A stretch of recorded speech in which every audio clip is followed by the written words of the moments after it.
Ok, muy bien, pues bueno, la clase del día de hoy se llama FIT. La clase tiene como propósito que logremos entender los criterios de dosificación para que puedan ejecutar su última tarea, la tarea sobre realizar un plan terapéutico para algún paciente en general.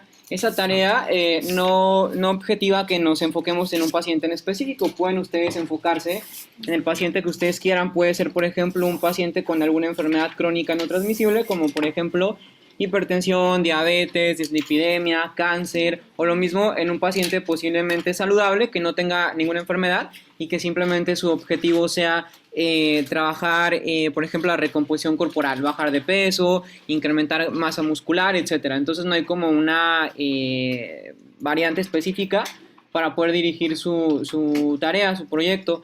Realmente yo sugiero que elijan a determinada población con base a su área de interés. Si ustedes, por ejemplo, dicen, no, y a mí me gusta la nutrición deportiva, pues entonces busquen algo que tenga que ver con deporte.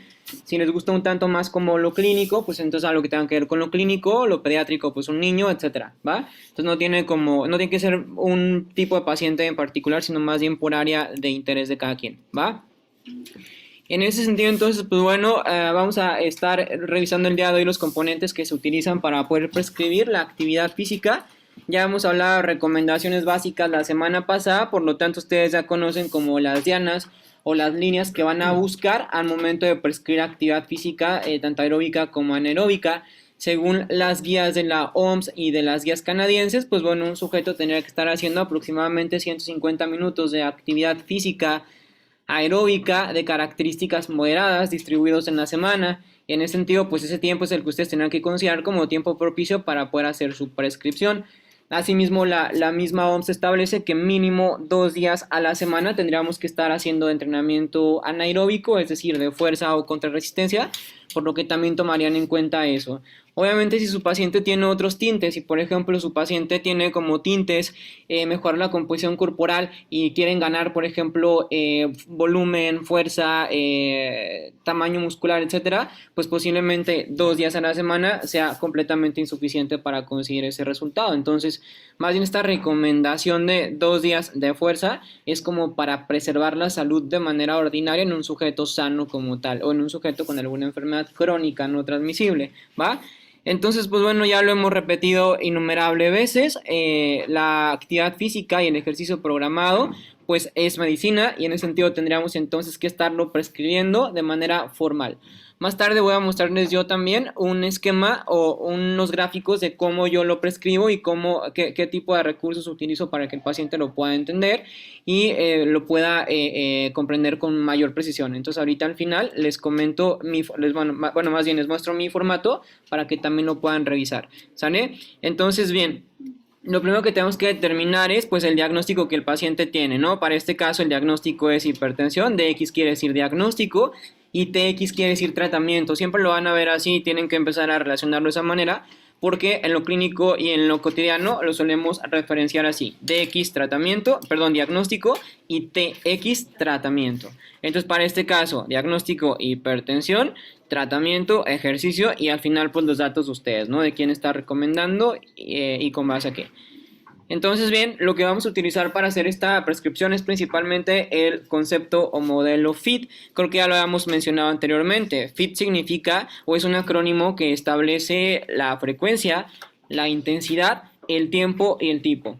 Básicamente esos componentes no debieran de faltar. Podría quizás venir un componente agregado, como ahorita más tarde lo vamos a ver, pero mínimo con respecto a la prescripción terapéutica que tenemos que estar haciendo, mínimo yo debo de ver en ese formato y el paciente debe de tener conciencia de qué y de cuánto hacer en cuanto a frecuencia, en cuanto a intensidad, en cuanto a tiempo y en cuanto a tipo de entrenamiento. Entonces esto es básicamente esencial para su receta, para lo que vayan a estar prescribiendo independientemente de cualquier cosa, ¿va? En este mismo sentido, cuando hablamos de frecuencia, la frecuencia hace referencia a la cantidad de veces que nosotros estamos haciendo la actividad física de manera semanal. Y acá, por ejemplo, si mi frecuencia es de lunes a domingo, pues mi frecuencia es diaria. Si mi frecuencia es únicamente de lunes a viernes, pues entonces establezco ahí que lo tiene que estar haciendo lunes, martes, miércoles, jueves y viernes. Si lo ejecuto, por ejemplo, en manera terciaria, entiendo que sería lunes, miércoles, viernes, domingo y luego así consecutivamente, ¿no? Entonces ya conforme a la prescripción que ustedes hagan, pues ustedes ya lo determinan. En cuanto a la intensidad, pues bueno, hace referencia a el grado de demanda y de esfuerzo que el sujeto tendría que estar haciendo. La intensidad puede ser una intensidad moderada, puede ser una intensidad intermedia o puede ser una intensidad vigorosa. Anteriormente ya hablamos de la escala de Borg. La escala de Borg es una escala que me permite determinar si el nivel de esfuerzo es bajo, medio o moderado, de manera que, o vigoroso, perdón, de manera que lo pueden estar utilizando como referencia para sus pacientes también. Y en cuanto al tiempo, hace referencia al tiempo que el sujeto ejecuta de actividad en un día habitual y luego posteriormente, si lo referimos a volumen, porque el tiempo lo podemos medir de manera diaria. Entonces, por ejemplo, de manera diaria podría ser un día. Y cuando hablamos de volumen, apúntenlo ahí, el volumen expresa el tiempo pero semanal. No sé si me explico. Por ejemplo, cuando yo hablo de los 150 minutos de actividad física, hablo de que ese es el volumen, ¿va? 150 minutos es el volumen. Sin embargo, el tiempo diario posiblemente podría ser de 30 minutos, 20 minutos, 40 minutos, qué sé yo, ¿va? Y con respecto al tipo, pues bueno, el tipo hace referencia a si el entrenamiento va a ser de fuerza, de resistencia, cardiovascular o del tipo que sea. El tipo básicamente me establece el modelo que sea. Ya en su momento nosotros vimos varios tipos, ¿no? ¿Cuáles vimos? El parcial pasado. Vimos una clase especialmente en donde vimos diferentes modelos de entrenamiento con base a la evidencia. Vimos, por ejemplo, un HIIT, vimos qué otra cosa. En los anaeróbicos, el functional training, TRX, el yoga, el pilates, básicamente todos esos son modelos que podemos estar utilizando y que pueden ser parte de la prescripción. Ahora, aprovechen si ustedes, por ejemplo, son expertos o conocen ya algún modelo, si alguien, por ejemplo, hace yoga, hace pilates, hace TRX, pues aprovechense de su conocimiento para poder a lo mejor prescribir algo relacionado con eso que ustedes ya dominan o que ya conocen de manera a lo mejor más profunda, ¿no? Y pues bueno, básicamente así se debería de ver, ¿no? Si yo hablo de la presentación del ejercicio, pues bueno, puede ser aeróbico, anaeróbico, de flexoelasticidad o propioceptivo. Y la osificación, pues bueno, ya les decía, hace referencia a la frecuencia, intensidad, duración, volumen. Y acá hay un concepto agregado. Este concepto es el de densidad. Y este concepto de densidad hace referencia al tiempo de trabajo por tiempo de descanso. ¿A qué me refiero con esto? Si un sujeto, por ejemplo, hace un entrenamiento de fuerza y está haciendo un curl de bíceps y hace, imagínate, 20 segundos de entrenamiento y descansa 50, esa básicamente es la relación entre densidad. 20 de actividad por 50 de descanso, ¿va? Porque tenemos que considerar siempre los descansos intermedio entre una serie y otra serie, ¿va? Normalmente nosotros solemos hacer referencia a esto con respecto a un concepto que se denomina ratio. El ratio, repito, hace referencia al tiempo de actividad por tiempo de descanso. Por ejemplo, un ratio 1-2, que no habla más que la relación sería 10 segundos de actividad por 20 de descanso. ¿Va? Es únicamente una relación, repito, 1-2 es una relación. Entonces 10 segundos de actividad tendrían que llevar 20 segundos de descanso. ¿Va? Y así podemos ir como moviendo el ratio. Podríamos, por ejemplo, tener ejercicios en donde estemos descansando, por ejemplo, entre 40 y 60 segundos. ¿Cuánto es como lo propicio? Va a depender completamente del ejercicio que el paciente está haciendo. Por ejemplo, un ejercicio de vigorosa intensidad y de alta demanda, normalmente se sugiere el descanso de entre 60 y 90 segundos. Podemos empezar desde lo máximo, desde 90 segundos entre serie para que el paciente tenga una buena recuperación y pueda continuar con la siguiente serie. ¿Va? Pero entonces, bueno, esto tendríamos que estarlo viendo como parte de su prescripción terapéutica. ¿Va? ¿Puedo cambiarle? Y pues bueno, ya les mencionaba tipos de ejercicios, pues bueno, tenemos diferentes modelos que activan diferentes rutas metabólicas, tenemos por ejemplo el entrenamiento de pesas, que pues bueno, este incide o activa la vía de fosfágenos, tenemos el entrenamiento también de pesas, pero el más relacionado con la estética, que activa principalmente la vía glucolítica, o el entrenamiento de resistencia o cardiovascular que activa principalmente la vía oxidativa. Cuando hago referencia a esto, hago referencia a los sustratos o a la molécula que se utiliza para poder llevar a cabo ese entrenamiento como tal. Normalmente estos entrenamientos pues utilizan a las vías oxidativas, en consecuencia activan grasas y oxidan grasas para poder obtener energía y para poder completar ese entrenamiento como tal. De manera que si mi paciente quiere perder peso o quiere disminuir el porcentaje de grasa corporal, pues tendríamos que incidir directamente entre este tipo de modelos que son quienes principalmente disminuyen el porcentaje graso. En tanto, estos dos modelos, bueno, este modelo principalmente el de la vía glucolítica ayuda para fortalecimiento muscular, en tanto este que está por acá arriba es un tipo de modelo que es un tanto más propicio para ganar fuerza. Entonces, dependiendo de lo que vaya a buscar yo con mi paciente, pues elijo entre uno y otro. Si tengo, por ejemplo, un paciente que va a trabajar, bueno, que tiene diagnóstico, por ejemplo, de diabetes mellitus, pues obviamente yo no voy a incidir sobre la fuerza, ¿estamos de acuerdo? Este tipo de modelos pues van a ser inapropiados para ese tipo de pacientes. Más bien me estaría enfocando en un modelo de este o en un modelo de este otro, ¿va? Sabemos que para el paciente con enfermedad crónica no transmisible es importante tanto el entrenamiento de fuerza como el entrenamiento de resistencia. En tanto, tendría yo que estar viendo, que están incluyendo ambos, ¿sale? Tanto este modelo como este modelo. En cuanto a la intensidad, pues bueno, ¿cómo se mide la intensidad? Normalmente y la forma más fácil de estarlo midiendo es con respecto a la cantidad de repeticiones. Podemos, por ejemplo, estar sugiriendo 8 repeticiones, podemos estar sugiriendo 10, 12, 15, 20 repeticiones dependiendo del nivel de intensidad que estemos intentando estar midiendo. No se ponen realmente 10 repeticiones para todos, ya de manera pues mucho más profunda. Tenemos que tener más conocimiento de la histología muscular para poder determinar cuántas repeticiones le ponemos a cada individuo, ¿no? No, definitivamente no sería esa la idea. Sin embargo, pues ahora de momento, dado que ustedes pues van empezando en esta área y van empezando a comprender este tema de actividad física, pues vamos a estar manejando, digamos, repeticiones promedio, pero ya cuando lo hacemos de manera más específica y con tintes más terapéuticos, tenemos que tomar en cuenta muchos otros factores para poder determinar si 10 sesiones son las indicadas o nos vamos a 8 o a 12, 15, 20 o hasta 30 posiblemente, dependiendo de la musculatura de la que estamos hablando, ¿no? Y ya, pues bueno, tendríamos que entender todos esos conceptos que más bien ya son propicios de otro tema o de otro área y pues no los vamos a estar desarrollando ahorita, ¿no? Que tienen que ver con la composición histológica de los músculos. De manera general, esto podría ser una prescripción así genérica para un paciente de manera convencional. En el entrenamiento anaeróbico, pues podríamos estar calculando entre 8 a 20 repeticiones en promedio de manera general. Y en cuanto a el porcentaje de repetición que también me estaría expresando el nivel de intensidad, lo puedo calcular entre un 30 y 40% del 1RM. ¿Habíamos platicado ya que era el 1RM o no lo platicamos? El 1RM es la capacidad máxima en cuanto a peso que un sujeto puede o es capaz de levantar.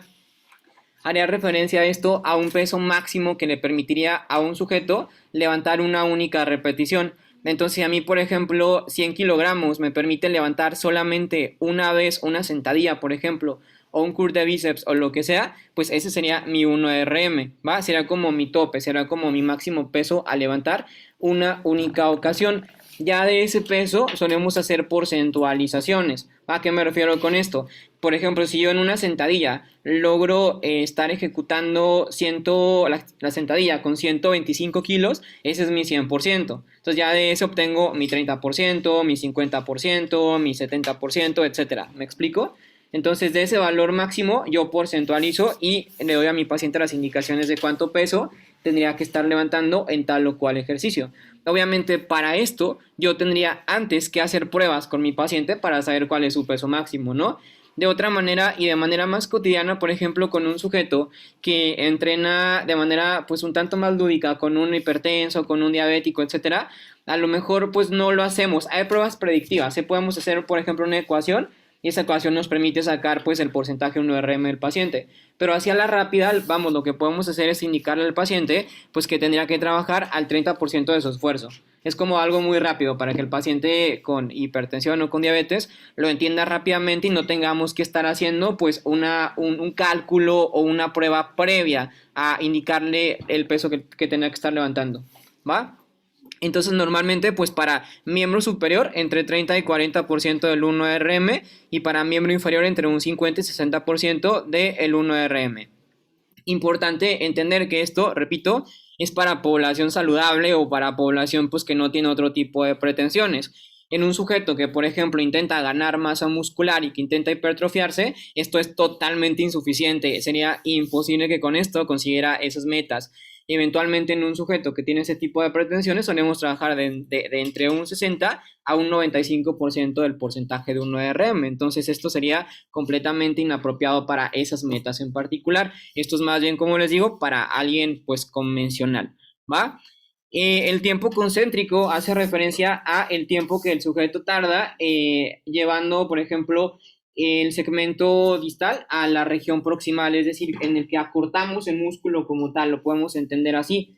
Entonces, normalmente, si este es mi bíceps y está haciendo una contracción, pues esto es mi tiempo concéntrico. En tanto, el tiempo excéntrico es cuando yo alejo, ¿sale? Entonces, la primera parte siempre es tiempo concéntrico. La segunda parte es tiempo excéntrico. Cuando yo subo es concéntrico, cuando yo alejo es excéntrico, ¿va? Y en ese sentido podemos también medir el tiempo. Puede ser que mi paciente, por ejemplo, en un segundo esté haciendo el tiempo concéntrico y en 2 segundos esté haciendo el tiempo excéntrico. Y eso, pues bueno, ya también le va dando un poquito de mayor intensidad al trabajo.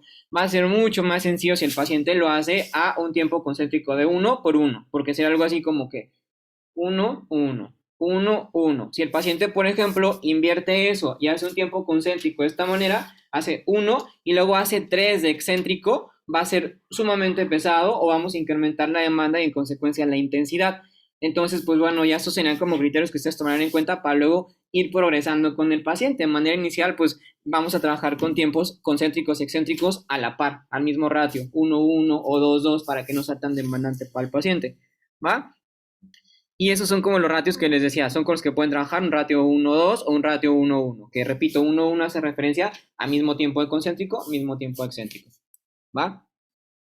Y en cuanto a lo aeróbico, en lo aeróbico, pues lo vamos a medir con respecto al porcentaje de frecuencia cardíaca y en ese sentido, pues podemos trabajar a un 40 o 95% de la frecuencia cardíaca. En ese sentido, pues bueno, algunas fórmulas predictivas nos van a servir para hacer este cálculo como tal.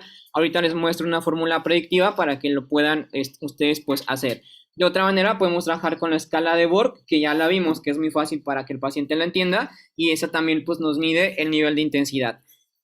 La podemos calcular también con respecto a MET. Ya platicamos que podemos hacerlo con respecto a MET porque MET es una unidad de medición que me permite determinar el índice metabólico, el nivel de esfuerzo del paciente, y hay tablas de MET. Les voy a pasar más tarde una tabla que es el compendio de MET, en donde ahí aparecen básicamente todas las actividades de la vida diaria y la cantidad de METs que requieren. Ahí, por ejemplo, les va a aparecer cuánto se gasta en bailar, cuánto se gasta en levantar pesas, cuánto se gasta en correr 10 kilómetros o 5 kilómetros. Y ya con respecto a eso, también ustedes lo pueden ir midiendo con esta tablita de MET, ¿va? Otro indicador es el volumen máximo de oxígeno. Este, pues difícilmente lo van a hacer porque no van a tener equipo para poder hacerlo. Y es como más utilizado, pues, en laboratorio, por ejemplo, o en ambientes un tanto, pues, más controlados, ¿va?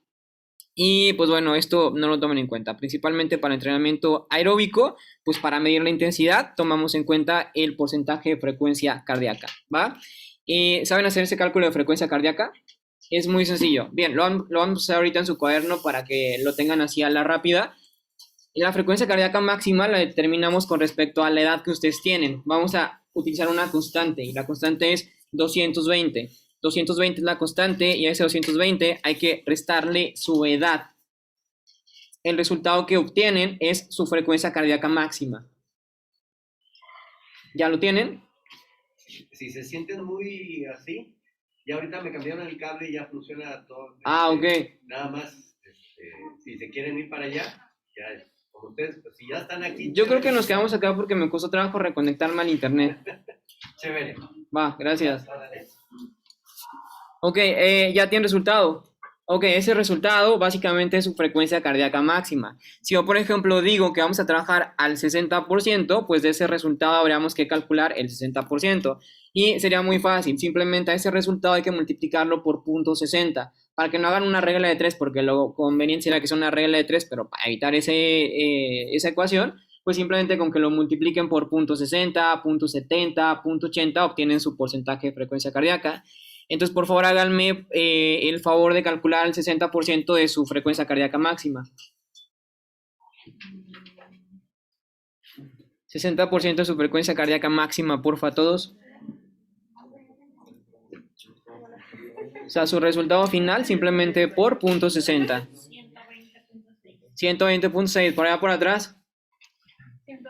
La mayoría va a andar igual porque la mayoría tiene la misma edad. Entonces, pues esto ya cambiaría, por ejemplo, va a cambiar con su paciente de 50 años o con su paciente de 12 años. Ahí vamos a tener una variante muy marcada. Pero ahorita, como la mayoría tiene más o menos la misma edad, va a andar sobre 120 y tantos. Entonces, básicamente, cuando yo le indico a mi paciente a qué intensidad estar trabajando, pues tendríamos que estar indicando que trabaje a 126.5 o lo que sea que me haya salido. Y el paciente, ¿cómo tendrá conciencia de que de verdad lo está cumpliendo? Pues con una pulserita, ¿no? Esas que hablamos en su momento que me miden la actividad física, el paciente la necesitaría para poder hacer su actividad física y poder determinar que está en ese nivel, porque en tanto no esté en ese nivel, pues no vamos a estar completando realmente tintes terapéuticos.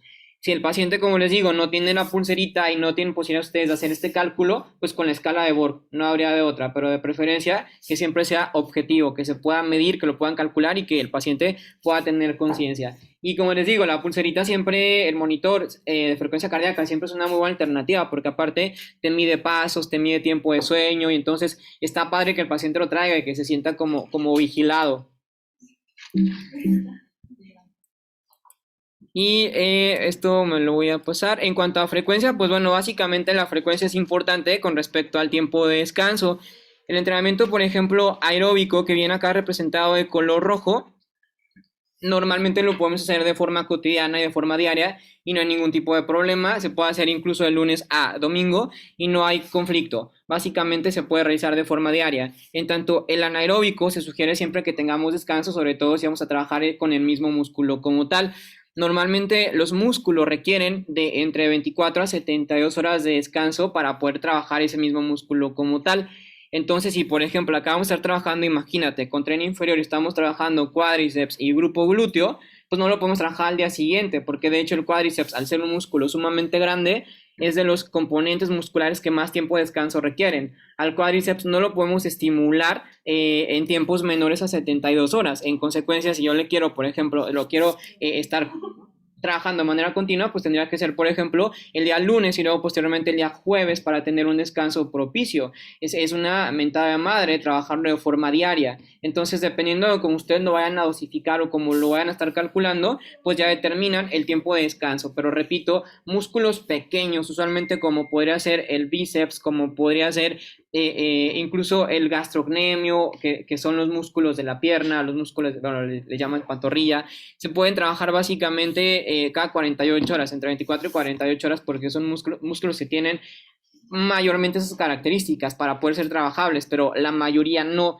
Entonces busquen eso, que existan tiempos de descanso propicios y que el paciente no trabaje el mismo músculo todos los días porque lo va a catabolizar y entonces lejos de tener una ganancia muscular, vamos a tener pérdidas musculares o por lo menos estancamiento muscular. Entonces, chequen eso, ¿va? Anaeróbico, es decir, cardiovascular y de resistencia y todo esto de forma diaria sin problema, pero de fuerza tenemos que tener tiempos propicios de descanso, no podemos trabajar el mismo músculo de manera diaria, ¿va? Y esa es una distribución de cómo se podría trabajar, si alguien quiere tomar una foto. Si alguien de plano no tiene una idea porque es absolutamente sedentario o sedentaria, pues bueno, esta podría ser una distribución de cómo se podría calcular. ¿Alguien iba a mencionar algo? Profe, y para ejercicios de abdomen, para fuerza en el abdomen, ¿cuántas tiene que descansar? Básicamente eso los podemos trabajar cada 24 horas, no hay problema, porque son músculos con características tónicas. La cantidad y calidad de fibras musculares que tienen son fibras que resisten al trabajo continuo. Entonces, con ese no hay tanto problema. Ese tipo de músculos, como algunos otros, por poner un ejemplo, el tibial anterior, el sóleo, son músculos muy resistentes que no se cansan de manera tan rápida. Entonces, pueden ir con trabajo diario y no hay problema. El abdomen. Obviamente, dependiendo de la carga que tú le estés generando, ¿no? Porque si la carga de trabajo es incrementada, pues entonces sí, descánsalo cada 48 horas. ¿Por qué? Porque no es lo mismo, obviamente, que te trepes en una portería y que estés haciendo abdomen en contra de tu gravedad y aparte tengas un disco o algo que te esté generando mayor resistencia, a que simplemente ahí en el piso estés haciendo flexiones, curl de abdomen. O sea, es decir, es totalmente, la demanda es completamente diferente. ¿Va? Tengo una duda, por ejemplo, el diario es contraproducente. No es contraproducente, sin embargo, inicialmente no se recomienda puesto que la demanda metabólica es extremadamente alta. A nivel, por ejemplo, de investigación, lo que hacemos es que lo metemos 3 veces por semana, pero ya luego, posteriormente, después del mes primario, del mes de adaptación, ya lo podemos meter diario, no hay problema. Entonces, en tanto el paciente se adapta y metabólicamente reconoce el cómo se comporta su cuerpo a partir del HIIT, ya luego lo podemos ir incrementando en cuanto a tiempo. Entonces, siempre el primer mes recomendamos que lo ejecuten únicamente 3 veces por semana, con mínimo un día de descanso, pero ya después sin problema, como el paciente esté adaptado. Es que acá hay una pregunta acá. Mande. Dijo que el cuádriceps se tenía que descansar 72 horas. Sí, es lo ideal. Porque es grande. Por eso. No tanto es decir, tomo en cuenta el tamaño, pero realmente lo que tomamos en cuenta es la composición fibrilar. No es lo mismo, por ejemplo, un músculo que tiene mayoritariamente fibras tipo 1 a un músculo que tiene fibras tipo 2. Un músculo que tiene, porcentualmente hablando, una mayor cantidad de fibras tipo 1 es un músculo más resistente, como por ejemplo pasa con el abdomen, con el tibial anterior, con el sóleo. Son músculos muy resistentes porque su cantidad de fibras es mayormente fibras tipo 1. En tanto, por ejemplo, el cuádriceps tiene una mayor cantidad de fibras tipo 2. Y entonces es un músculo más fatigable, más cansable, menos resistente al tiempo y al trabajo. Por eso requiere un mayor tiempo de descanso. No es como tal propiamente el tamaño. Sí tiene que ver, pero principalmente lo que tomamos en cuenta es la porcentualidad de fibras tipo 1 o fibras tipo 2 que tiene. ¿Va? ¿Por allá por atrás? Gracias. Sí, ¿cómo se llama cuando hay mucho ejercicio? Catabolismo. Ajá. ¿Cómo se llama cuando estamos descansando los músculos? Ajá, catabolismo. La gente le dice quemar, que quemas músculo, pero obviamente el término correcto es catabolizar, se cataboliza el músculo. ¿Va? Entonces aquí lo que estamos observando es, por ejemplo, la zona que se trabaja y los músculos implicados que se trabajan. Por ejemplo, acá hago referencia. Cuando trabajamos pectoral, cuando trabajamos, por ejemplo, un press de pecho, no solamente trabajamos el press de pecho, no hay forma de trabajar un músculo de manera aislada, siempre se trabajan los músculos de manera combinada. Entonces, por ejemplo, cuando trabajamos el pectoral de manera coadyuvante, trabajamos también tríceps y trabajamos también hombros, sobre todo la porción anterior del hombro. Cuando trabajamos, por ejemplo, el bíceps, pues trabajamos antebrazo también. Entonces no hay como forma de que podamos trabajar un músculo de manera específica. Esta tablita entonces es lo que les ilustra. El hecho de que sepas que cuando tú trabajas un grupo en particular, estás trabajando también a otro grupo de músculos como tal. Y acá, por ejemplo, en las rutinas, acá les planteo 3 opciones, ¿va? Acá, por ejemplo, una opción A, opción B o opción C de cómo se podría distribuir para tener un descanso propicio y que los músculos pues tengan una buena recuperación. Entonces, más o menos así sería la idea, ¿va?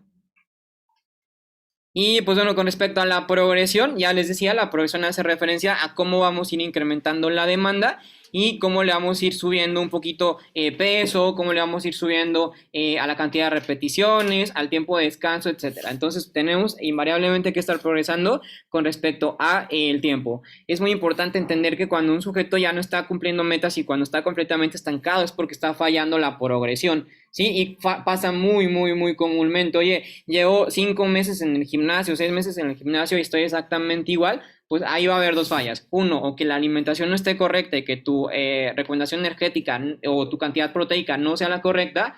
O dos, que estés completamente adaptado y que no hayas hecho ningún sistema de progresión y en consecuencia ahí está el problema del por qué no están generando ganancias. ¿Va? Y pues bueno, es básicamente la parte teórica. Voy a dejar de grabar para la gente que va a ver este video en casa. ¿Y profe recomienda